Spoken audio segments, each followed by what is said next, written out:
सहकारिता मंत्री अरविंद भदौरिया का बयान, मध्य प्रदेश की प्राकृतिक सुंदरता की तुलना की अमेरिका से ज्यादा प्राकृतिक सुंदरता है मध्य प्रदेश में। मध्य प्रदेश का टूरिज्म बहुत अच्छा है अमेरिका से। मध्य प्रदेश के मुख्यमंत्री माननीय शिवराज सिंह चौहान साहब अंतर्राष्ट्रीय सहकारिता दिवस के रूप में उपस्थित थे। हमारे ACS के सिंह साहब थे, हमारे PS से अजीत कैसे जी है, RCS हमारे बाल जी है। तो अंतर्राष्ट्रीय सहकारिता दिवस जुलाई महीने के प्रथम शनिवार को होता है।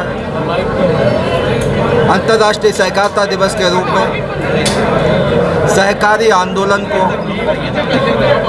जो ट्रेडिशनल रूप से सहकारिता चलती है, बैंक सोसाइटियाँ, CCB bank plus apex body जिसमें हम खड़े हुए हैं, इसके साथ साथ जो परंपरागत हम काम करते हैं, खाद्यान्न वितरण से लेके, उपार्जन से लेके, ऐसे कई प्रकार के कामों में, दुग्ध संघ से लेके, फिर हमारे मत्स्य संघ से लेके, उसके अलावा क्या क्या हो सकते हैं। तो टूरिज्म में या रूरल टूरिज्म में किस प्रकार से सहकारी क्षेत्र के द्वारा हमारे युवा बेरोजगार जो ग्रामीण क्षेत्र में रहते हैं उनको रोजगार के अवसर मिले, इस विषय पे आज चर्चा हुई, बातचीत हुई है। दूसरा हमारा कई सब्जी जो किसान उगाते हैं, फूल उगाते हैं, फल उगाते हैं, उनको जो उचित भाव मिलना चाहिए, क्योंकि उन पर स्टोरेज की व्यवस्थाएं नहीं है, लंबे समय स्टोरेज नहीं कर सकते, इसके कारण ख़राब हो जाती है, तो औने पौने दाम में उनको बेचना पड़ता है। इसके लिए भी सहकारिता क्षेत्र में उनकी भी सोसाइटी बना के, जिला संघ बना के, ऐसे प्रदेश का महासंघ बना के उसके बारे में प्लान हुआ है। माइनिंग के क्षेत्र में जैसे माननीय CM साहब ने कहा कई बड़े बड़े लोग आ जाते हैं, तो माइनिंग के क्षेत्र में हमारे माइनिंग मिनिस्टर ब्रजेंद्र प्रताप सिंह के साथ मीटिंग हुई है, हमारे अधिकारीगणों के साथ भी मीटिंग हुई है। तो माइनिंग के क्षेत्र में युवा बेरोजगारों को किस प्रकार से माइनिंग के ले सके कोऑपरेटिव सोसाइटियों के माध्यम से, उसके बारे में हम लोग प्लान करेंगे।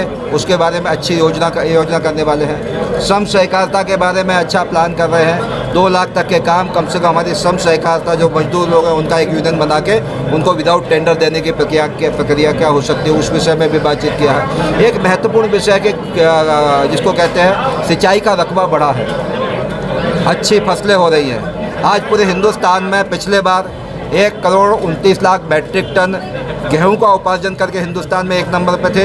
इस बार भी कोरोना के महासंकट में भी 1,28,00,000 मैट्रिक टन हम उपार्जन करके गेहूं का अभी भी 1 नंबर पे बने हुए हैं। लेकिन ग्रामीण में क्या हो रहा है, बड़ा पलायन हो रहा है, वहाँ से शहरों में पलायन कर रहे हैं। शहरों में भी रोजगार की व्यवस्था है बहुत अधिक ना होने के कारण। तो ग्रामीण में कैसे रोजगार मिल सकता है, ऐसे पंचायत स्तर पर 50-100 लोगों का, युवाओं का एक सोसाइटी बना के, उनका जिले का संघ बना के, महासंघ बना के, उन फसलों का वहाँ पे किस प्रकार से प्लान कर सकते हैं, उसकी भी हम एक योजना कर सकते हैं। जैसे उन्होंने कहा नीमच में लहसुन होता है 1 कली का, खरगोन में मिर्ची होती है, हमारे शिवपुरी में टमाटर हो सकता है। तो आत्मनिर्भर भारत के तहत मध्य प्रदेश में 4,500 पैक्स सोसाइटियों में से 1,800 पैक्स सोसाइटियाँ को चयन किया गया है, जिसमें 1% के ब्याज से 2 करोड़ रुपए तक क्या लोन सहकारिता के माध्यम से हम लोग देने वाले हैं, जिससे कि नीचे रोजगार मिले,